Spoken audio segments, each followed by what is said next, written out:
ഇത്രയും കാലം മോദി സർക്കാരിന്റെ സാമ്പത്തിക നയങ്ങളെ പുച്ഛിച്ച് തള്ളുകയും ഇന്ത്യ തകർന്നടിയുമെന്ന് നിരന്തരം പ്രവചിക്കുകയും ചെയ്ത ചില വലിയ ബുദ്ധിജീവികൾക്ക് ശരിക്കും എവിടെ നിന്നാണ് ശമ്പളം ലഭിക്കുന്നതെന്ന് ഇപ്പോൾ വ്യക്തമായിരിക്കുകയാണ്.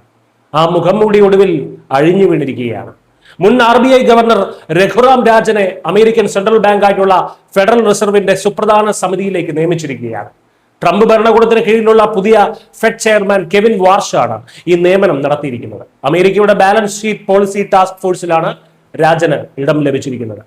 രാജ് ഷെട്ടി, ആശാ ശർമ്മ എന്നീ മറ്റ് 2 ഇന്ത്യൻ വംശജരെയും ഇതിൽ ഉൾപ്പെടുത്തിയിട്ടുണ്ട്. ഒറ്റനോട്ടത്തിൽ ഇതൊരു വലിയ സാമ്പത്തിക അംഗീകാരമായി തോന്നാമെങ്കിലും ഇതിനു പിന്നിലെ രാഷ്ട്രീയം അത്ര നിഷ്കളങ്കമല്ല. കഴിഞ്ഞ കുറെ വർഷങ്ങളായി ഇന്ത്യയുടെ സാമ്പത്തിക വളർച്ച തകരുമെന്ന് ലോകത്തിന് മുന്നിൽ നിരന്തരം വിളിച്ചു കൂവിയ വ്യക്തിയാണ് രഘുറാം രാജൻ. കേന്ദ്ര സർക്കാരിന്റെ ഓരോ നയങ്ങളെയും അന്താരാഷ്ട്ര തലത്തിൽ അദ്ദേഹം താറടിച്ചു കാണിച്ചു. എന്നാൽ ഈ മോദി വിരുദ്ധ പ്രസ്താവനകൾ വെറും ഒരു സാമ്പത്തിക വിദഗ്ധന്റെ നിഷ്പക്ഷമായിട്ടുള്ള അഭിപ്രായങ്ങളായിരുന്നില്ല. മറിച്ച് വിദേശ ശക്തികൾക്ക് വേണ്ടി ഇന്ത്യയെ തകർക്കാൻ ലക്ഷ്യമിട്ടുണ്ടാക്കിയ ഒരു വലിയ ടൂൾ കിറ്റിന്റെ ഭാഗമായിരുന്നു എന്ന് ഇപ്പോൾ വളരെ വ്യക്തമായി തെളിഞ്ഞിരിക്കുകയാണ്. ഇത്രയും കാലം ഇന്ത്യക്കെതിരെ പ്രവർത്തിച്ചതിനുള്ള കൃത്യമായിട്ടുള്ള പാരിതോഷികമാണ് ട്രംപിന്റെ അമേരിക്ക ഇപ്പോൾ രാജന് നൽകിയിരിക്കുന്ന ഈ ഉന്നത പദവി.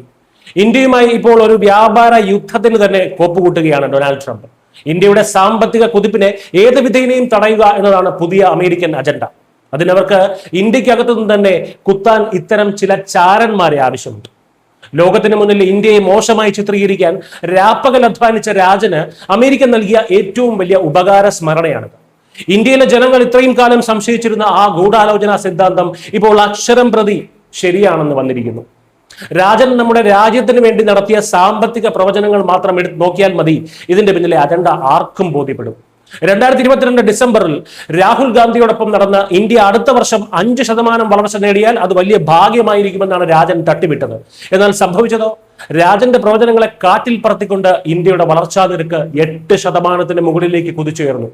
ഇന്ത്യയുടെ ഉൽപാദന മേഖലയും കേന്ദ്രത്തിന്റെ PLI പദ്ധതികളെയും പണം പാഴാക്കലാണെന്ന് പറഞ്ഞ് പരിഹസിച്ച രാജന്റെ മുഖത്തേറ്റ കനത്ത പ്രഹരമായിരുന്നു ഇത്. കാരണം പിന്നീട് കേന്ദ്രത്തിന്റെ വൻകിട ഇൻഫ്രാസ്ട്രക്ചർ നിക്ഷേപങ്ങളാണ് ഇന്ത്യയെ വളർത്തിയതെന്ന് രാജന് തന്നെ തിരുത്തി പറയേണ്ടി വന്നു.